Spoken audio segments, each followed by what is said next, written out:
Hello everybody, it's Diana again, and today I'm going to do my follow-up to an earlier book clubbing video where I'm going to finalize my thoughts and everything about this book by Romanek called Messages, the world's most documented extraterrestrial contact story, as well as peppering in my thoughts on the Netflix documentary also on Romanek called Extraordinary, the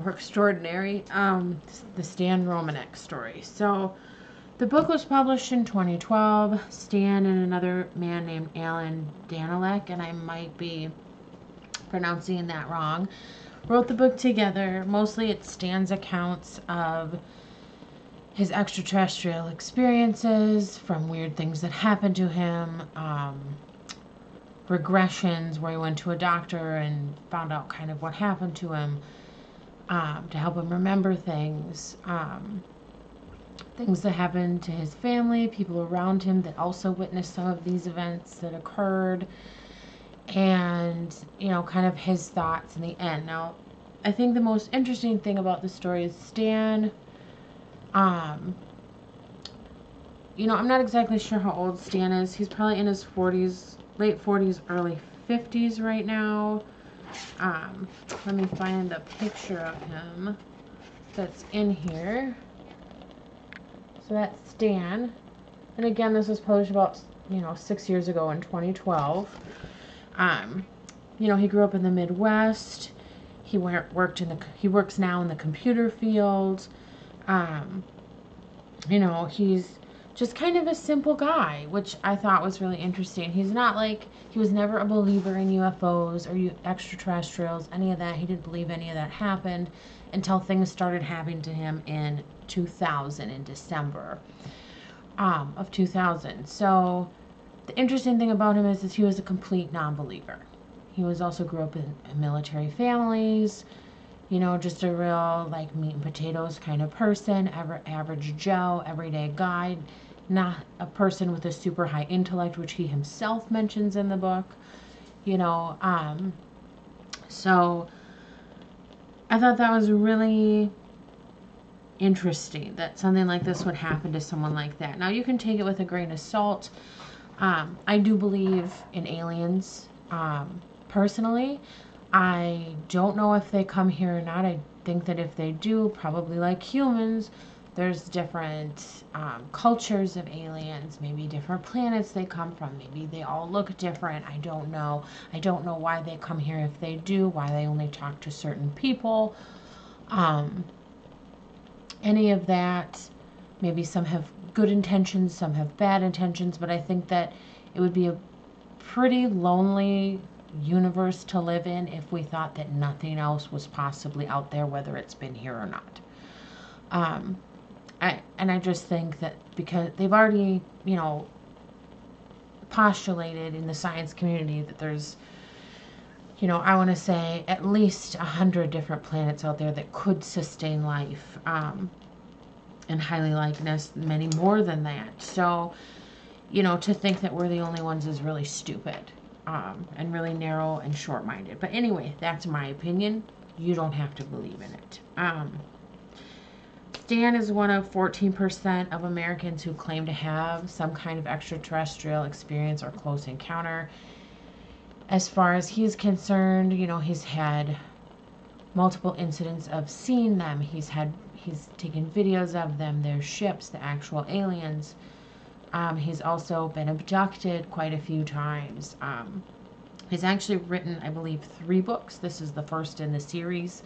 I do have the second book. I have not read that yet.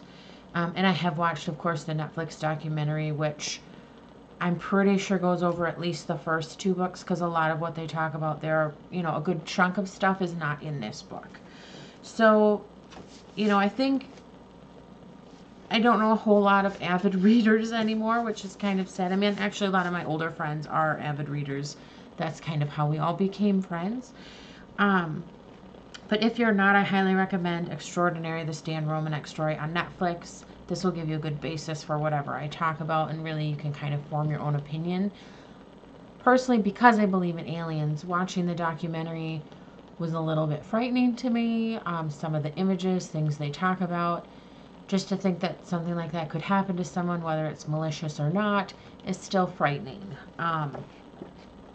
Some of the things I thought were interesting, you know, are the different kind of encounters he's had, whether it be what he calls the possum people, which there are some pictures of that he drew.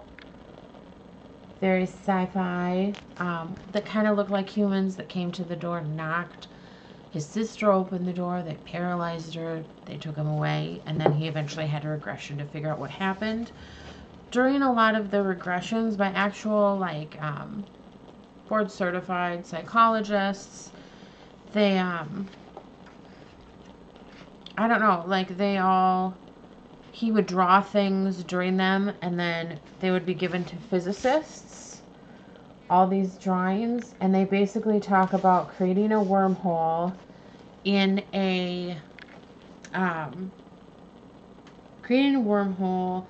into a black hole, basically, to help time travel. And he has like a 6th grade mathematics level, not even like calculus or anything. And for him to be able to write these equations and completely write them down in equations that some people have never seen before, you know, on walls. This is one his stepson did. Again, a high-level equation. I mean, stuff that I don't understand at all. I think it's really interesting that either while he's sleeping or under these regressions, he can do these things. It's like people put these images in his head. Because I couldn't come up with this, even if I, you know, tried or pretended to. Even if I saw it in a book and tried to memorize it, I'd never be able to get it right. So some of them are similar to equations that exist now, and some there seem to be missing pieces. And I found it really easy that, like, really interesting that all these physicists are like, there's no way he could have come up with this. This is so high level. You know, it's kind of talking about this. So it's like the aliens are trying to give us messages or codes or something through Stan, and then he's kind of passing that information along, and maybe it'll help us move through time space. I mean, that's pretty cool. He has caught on camera and video, and they show some of the video in that documentary, him catching grays kind of around.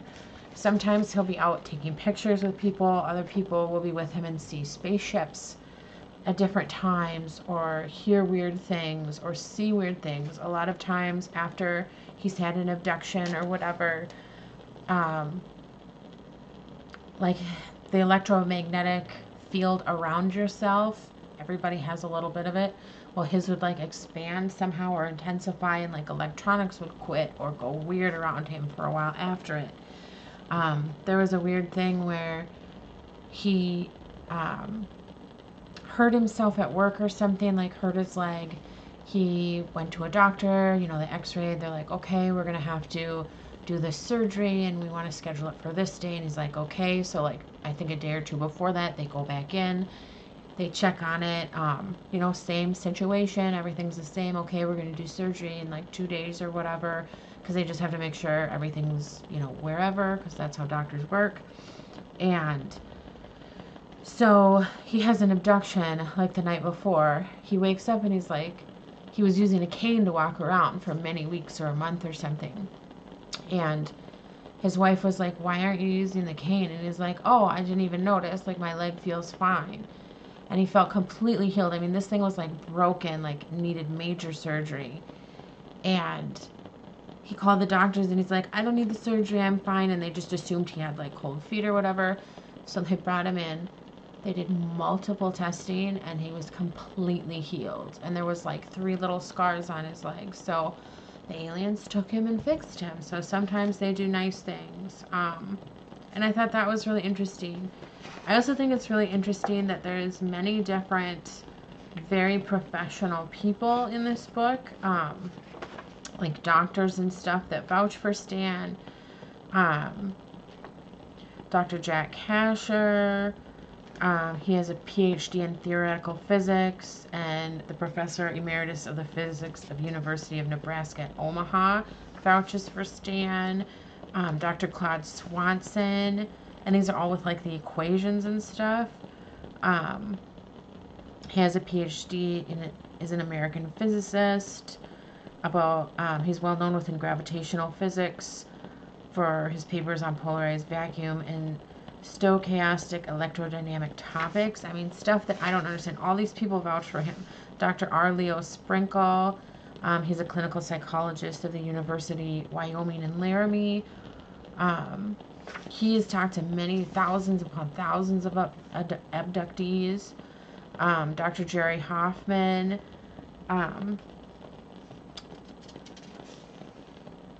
He was a professional video producer, director, and photography expert. And he watched all the footage and was like, there's no way that this could be fake, especially the times when he was filming was before like cell phone cameras, before super digital DSLR cameras that like people, I mean, there's probably out there, but you know, in the 90s, like people in early 2000s, people just didn't have all this technology and it wasn't as inexpensive. So he was using like old big video VHS fucking cameras and shit, and it's really hard to doctor that. Again, Dr. Claude Swanson is also an American physicist. I might have said that name already, but yeah, like all these people, yeah, I did. I'm crazy. All these people really vouch for Stan.